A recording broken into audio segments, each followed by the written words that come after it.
We're going to look at the week of July 31st. Right. This is another episode of the week of. I should have some sound effects, but I don't. Anyway, maybe one day I'll have a little thing to throw in there. But until that time, you're stuck with just me and my chart. So, the North Node is a big deal. So this is the chart for the week of, right? There's my little 8. Yes. And then we're going to look. Let's go to the date. I just said it though. So anyhow, yeah, that's it. July 31st. Now, for people who pay attention to the stars and the planets and all that, and you're kind of in tune with at least the moon cycles, you know the very next day there's a full moon, right? That next day, August 1st, is a full moon. So this is going to be touching on that a little bit, but there's already a video up, and then I think there might even be a part 2 that you should have seen by now, right? Because well, I don't know when this one's going. Anyway, let's just know that there's a part 2 to the August full moon. If you haven't seen it, look for it. It'll give you more details about that, because this video isn't about that. This is for the week of. So this is like the day of the 31st and all the way until the following Monday. You follow? So it's kind of like your weekly forecast, whatever, energetic forecast. Sounds so cheesy. All right, so let's get to the business. Let's take a look at the North Node. We know that it's in Aries, so we're going to find it. If I can expand my screen, it's not responding. Just bear with me. Look already. I'm going to change my color here because we're in fire. Does anybody know where the North Node is at? Do you see it? It's the horseshoe. It's upside down. I'm sorry. However you look at it, upside down, right side up. I don't know. Yeah. It's all a matter of opinion and perspective, but that's it. And it's at 2831. It's booking through Aries, right? Yeah. It takes about 18 months typically. Okay. So that's normal. It's the degree that it's at, 2831. And then Hercules has moved. Hercules isn't hanging out at 25 anymore. Look at Hercules is now at 2651, 27 degrees. These two are getting really close. Remember, Hercules is my brute strength, but it takes it up a notch. It says I shouldn't have to use weapons to fight and to conquer. It will use other methods other than weapons, because that's the teaching of those stories. That's the whole point. That's the lesson. And so lots of folks made some mentions under some videos about, is it going to be more war or, or whatnot. Some say, is it going to be like global revolutionary energy? Remember, revolutionary energy. I know we're splitting hairs. Revolutionary energy and Aries energy, are they the one and the same?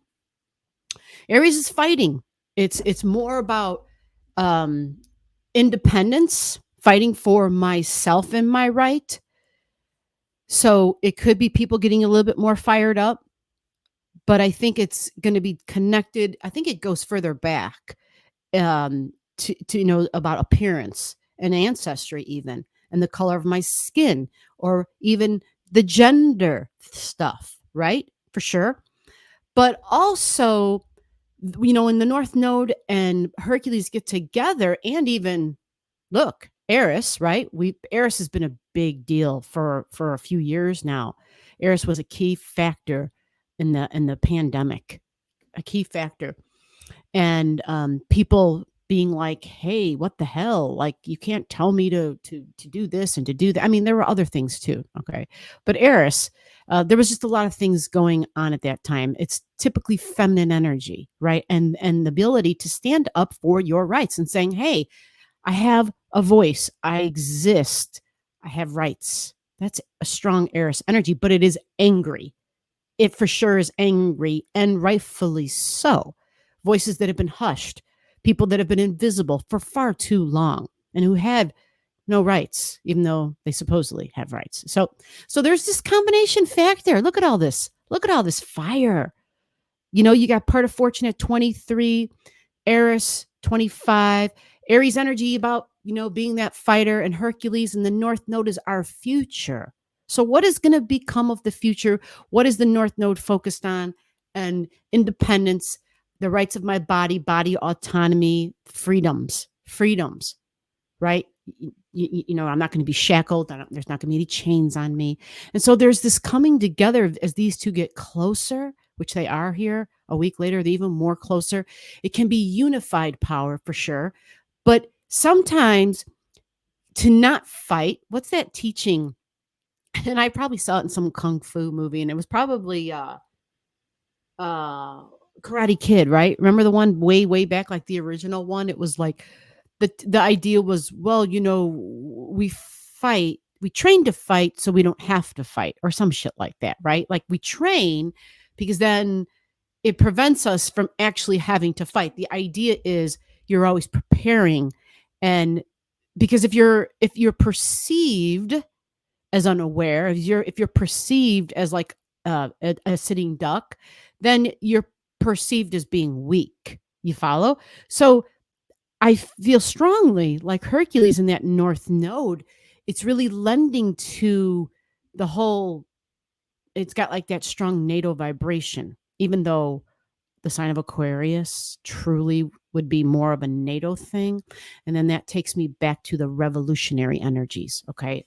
Because that's also, I'm saying, hell no, I'm not doing this. Aquarius is the rebel for sure, is Aquarian energy. So what that tells us that these two energies, Aquarius and Aries, have quite a bit in common. This one is like, I got the weapons, I'm going to fight. This one is structured and organized and can think outside the box. It can likely use technology. So when we hear about, drones, right? Some of the more, obviously the shit that's going on in Ukraine has made the, drones became, a big deal. So we could see how technology and the advancements, the creations, the inventions, in an organized global way, global systems, Aquarian energy, and NATO, right? Not to say that NATO's saying, hey, here's the drones, but however those things and those connections work, right? Whatever the channel is, however all that works, showing a strong, the unity of the group, because this is friends energy. Remember? Social causes and friends energy, Aquarius. Yeah. So what does this all have to do with anything? Well, let's take a look back at that North Node again. You see it, 2831. Now, the previous video, you guys probably, the previous Monday, it was the grand square. It was or I should say T-square. It was the North and the South nodes with Pluto. But look, let's go find Pluto. Look at Pluto, 2853. Pluto's a slower mover, way slower than the nodes, but it's moved. And it just so happens that at this time on this chart, the moon happens to be here. I didn't draw this up for a particular time. I just moved the chart ahead by a week, and this is exactly what came up, or 2 weeks, however I did it. I didn't change the time. So it's interesting. And this time, for anybody that thinks it's going to be relevant, I don't know. We'll see. It could be relevant. This is 8:07 p.m. Central Daylight Time for this chart. Because why would we think this might be relevant? Well, look, we know 28 degrees of Capricorn and 28 degrees of the moon, they're conjunct. The moon is emotions and feelings. It's family. It's home. Okay. It is feminine energy. It's emotional needs, emotional security. It's in Capricorn, which is like structures and I think organizing, setting up structures to organize for long-term success, right? It's like when you get a group of people and you're like, you're the boss, and you got to create teams, and each team has a goal and a task and a project, right? And that whole thing, like Capricorn's really good at that. And its goal is to succeed, but it's got like this long-term ambition, right? It wants material, tangible, financial security. So it's businesses and governments, right? They have to plan long term. So the moon is here. This can be homes and housing. It can be because the moon represents that. Okay. And Pluto's here. Now, you heard me already say the number 28. Let's move over on the chart. And we remember the node is at 2831, right? Right. So as the moon enters this, it can trigger this T square again, because we had it the week before, literally the Monday before. It was the tight T square with the north and the south node. Bam. They're opposing each other. That's the way they travel all the time. The north node is your future, the future of my body and my freedoms, because I'm weaving in the meaning of Aries energy. The future is the north node, my appearance, body autonomy, my independent actions, and the freedom of my independent actions. If it harm none, let it be done. But this can be very fiery, and Mars is willing to fight. It's tempted. It was born for war, and it does. Its inclination is to use weapons because that's how it was born. But we're hoping that it's going to be grown up here because of all the energy we have in Aries. And normally, yeah, let me clarify. There we go. Normally, when you have that much energy in one sign, it takes on a more spiritual aspect. Okay, so that's some positive news. Now, the south node in this chart is in Libra. And remember, the nodes take 18 months to move. It's going to be in Libra 18 months, right? The south node represents the past, and it's a release, and it's what we're letting go. And so these are long-term partnerships. These can be personal and they can be business. This can be the judicial system and the law, like in the courtroom, literally. I shouldn't say the judicial system as in creating laws, but like lawyers, like when you need a lawyer, like that part of this here, and the scales of justice, and it literally in action, the scales of justice. So something from the past, something possibly, partnerships, because this is a partnership energy, Libran energy. It's all about partnerships, and it's a release and it's a let go because it's the south node. So the thing is, when we back up on the chart and we look at the big picture, that's what we need to do. We're gonna draw the line for Pluto. And we're saying that the nodes have now pulled away because Pluto's at 2853. Technically, you're absolutely correct. And then the same with the other node. So that's T square is kind of sort of still there, but it might feel as though it was a one-time event. But think about this now. As long as Pluto's at 28 and something like the moon comes by, and it can kind of activate / reactivate that energy. That makes sense, doesn't it? Yeah.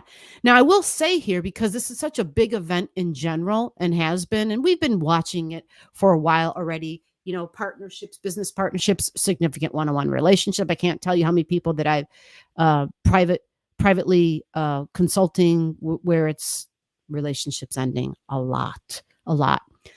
And so we have this theme happening, and the moon factor, other than your home and family. Let's remember, this is also the public. What is going on with the public?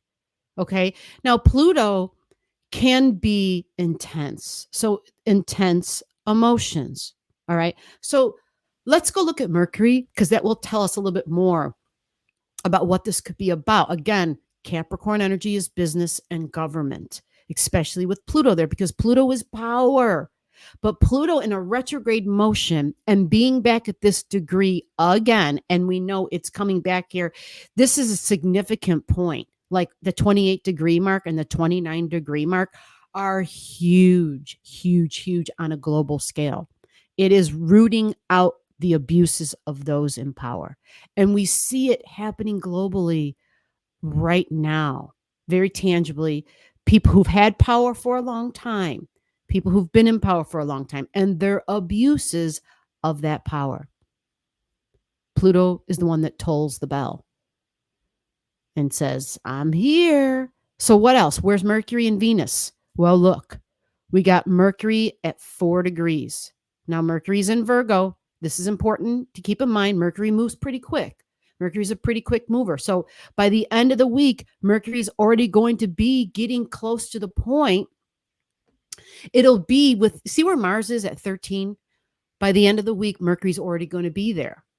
Why does that matter? Because that is the beginning of the shadow zone. I know this sounds like a TV show or a movie or something dramatic, but that's a shadow zone point. Remember the Mercury retrograde video? If you haven't seen it, hopefully I'll remember to tag it below or to put it in the comments below and link it for you. You'll need to watch it because Mercury is going to do a retrograde in Virgo energy. This is daily routines. This is projects. This is tasks. This is your job. This is also the health. This is also health care. And because Mars is in Virgo, a lot of people started jobs. A lot of people were like, oh my God, I just started a new job. And here's the thing with those who did start the new job when Mars started and went into the Virgo energy, because Mercury is going to be traveling through there. It's not so much necessarily that you're being told, hey, this position is no longer available, or hey, you're just not working out. It could be you rethinking and thinking, oh God, I thought this was going to be the thing I wanted. Just remember, whenever Mercury is involved in any way, it's always about choices and options. And sometimes we have to take action to find out what it is we don't want or what we will not settle for. So Mercury going and doing that retrograde through the Virgo energy, job, daily tasks, routine, and your own health. And let's not forget pets. Pets is part of this too, domestic pets. And this is also a big highlight with Virgo energy is the domestic part of life. Your daily routines within your home. Are you working from home? Are you reconsidering, hey, I got this job. It's not about working at home, but gosh, I thought I didn't want to work from home anymore. I couldn't wait to get back into the field. And now all of a sudden that I'm doing it, I'm realizing you might be just second guessing. You might be reconsidering your options. And that's Mercury in Virgo, reconsidering its options. All about the details. Mercury, all about the details. Mercury rules Virgo. So my thoughts and the way I think and understanding the connection to my thoughts and my health, my gut, my digestion, the second brain of the body. But man, I tell you, sometimes I feel like it's really actually the first brain of the body, because I know for myself, especially things that I eat affect the way I feel, and the way that I feel affects the way that I think. Brain fog. Hello, anybody who's ever been tired, right? Or anybody who's ever experienced that, you know intimately, like, damn. So it's like that connection of, Virgo is all holistic, and Virgo is like earthy and like keeping things more on the realistic, more about keeping it holistic. Okay. And so Virgo energy, and then even Mars and taking action with new health routines, and Mars good in Virgo is like more about yoga and doing something that's more not so harsh on the body, a little bit less harsh on the body, because it's thinking holistically. Now, what about Venus? Venus has to be talked about because this is a big deal. We know Venus has been doing this retrograde, right? It began the retrograde last week. She stopped at 28 and started retrograding. And look, she's at 27. Now, let's go look in the chart and take a peek. I know there's another 27 in here. And look, it's right there in Neptune. You see it? Let me change the color real quick. We're going to go to black. There's Neptune right there. Okay. Neptune's at 27. The good news is Ness has gone backwards. It's going backwards a little bit further, so it's pulled away. I don't think it was at 27. It was more like at 18 or something. So it's getting, for some folks, I know that 18 degree mark was causing some problems because Nessa can be difficult energy to deal with. It's just, yeah, it can almost be like a revenge type of energy or something, like somebody's out to get you. It might not be, you don't even have to know the people for real. Like I've seen some, I don't get it often, but every blue moon, I'll see some extremely bizarre comments on the channel, and they go right into the YouTube spam, because sometimes I'm like, do they not know that they're watching an astrology channel? Like the shit doesn't even make sense. And then sometimes you'll see some comments that are just like, it's almost like they're there just to take their shitty day and spread that shit everywhere. And it's like, oh, okay, thank you. No, thank you. So it's just weird. And so that's kind of, you know, pretend, make believe, Pisces energy, confusion, right? Neptune is at 27, right? Neptune can dissolve energy, but it can take on a spiritual aspect. Neptune can also be the curtain. It's like the great show. It's Hollywood, it's movies, it's sound, fantasy, and sci fi. 27. So, what aspect is that, right? What is that? What is that angle to Venus? Remember, Venus is over here at 27, right? So, what is that? Well, that's what you call a quincunx energy, a quincunx. So I'm just going to take a line here and I will go like this and go like this, and we'll see what happens. Okay, good. It stayed. So that's your quincunx. Yeah, that's 150 degrees away from each other. 150 degrees away from each other. All right, we're going to do a video about that, and I'll show you a shortcut, and then we'll do a couple of examples. But that's an irritation and an agitation to Venus, my values, my love, my money, my romance, my fun, my creativity. Oh my gosh. I can talk about this, right? I've been extremely even when I've had access to the equipment, shit doesn't work. It doesn't record, or it records and there's zeros. Like, it's helter skelter. I make a video and it takes 40 minutes or an hour to upload. Anyway, so Neptune doing that to Venus, it can make things a little bit more difficult. But because Neptune is known to be like the dissolver, we'll see what that turns out to be. I'm like, let it be the angel wings. Let the Neptune be the angel wings for this Venus. We'll see. I have my thumbs crossed and my fingers and my thumbs crossed that it ends up being something positive and optimistic. But either way, the aspect is irritation and agitation. Somebody sent me a really sweet email and a donation to the channel. It was just so very generous and kind, and said, I just know that you've been going through a hard time. And I just thought, oh my God, thank you so much. That just gives me more fire. It brightens my day, and it gives me it just gives me more of a motivation. Like, okay, like, because they were just like, I just noticed things just a little difficult. And it's like, yeah, you're right. Things, it's not like the end of the world. I've gone through way harder things, and I don't want to go through those way harder things. It's just like tiring. And that was exactly what the person said. And I'm like, you are so spot on. It's like, what, at the end of the day, when you want to just sit down and have a drink because you're like, oh my God. And it's yeah. So anyway, we'll see what happens. Either way, irritation, agitation. I think once Venus pulls past, because she's going backwards, once she gets to the 25, 24, hopefully it brings a little bit more ease, because she'll be pulled far away from Neptune. You see? Yeah. So that may bring some ease into your life and into my life. Now, the last thing we're going to touch on real quick is Uranus. Let me switch the color out. Uranus is at 22 degrees. See Uranus at 22 there? Well, look, we got Juno at 22. Let me move a line. Yep, Juno right at 22. And it's Cancer. So it's feelings and family. It's moon energy. It's home. It's women. This is partnerships because it's Cancer, right? Juno energy, feminine energy. This is feminine energy. It's what we call a sextile. They're both at 22. They're 2 signs away. And we'll have a video for that too, hopefully with audio. I have all these videos already done, but the audio was obsolete. So it's Uranus sending sextile energy. So at least that can kind of be a little bit more grounding, because it's Earth. It's my values. It's my money. It's my income. It's what's in the bank. And this can be homes. This can be housing.